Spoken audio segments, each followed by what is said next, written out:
নমস্কার বন্ধুরা, আজকে আমি বানাবো মাটন কষা। দেখতে থাকুন আপনারা।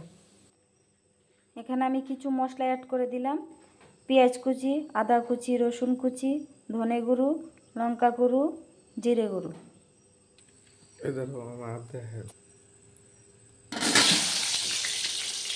আমি আলুগুলো একটু ভেজে নেব লাল লাল করে।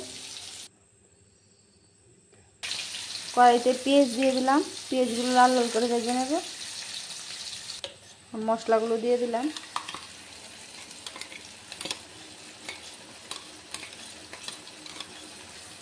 মশলা একটু নেড়ে নিচ্ছি।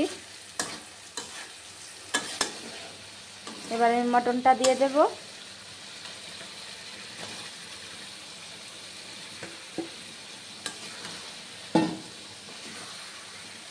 আলুগুলো দিয়ে দেব।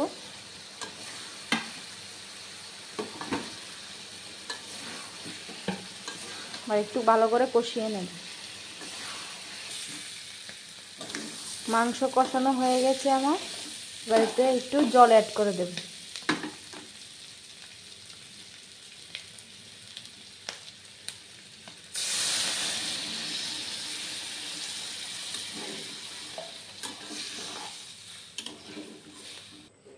এই দেখুন বন্ধুরা, হয়ে গেল আমার মাটন কষা।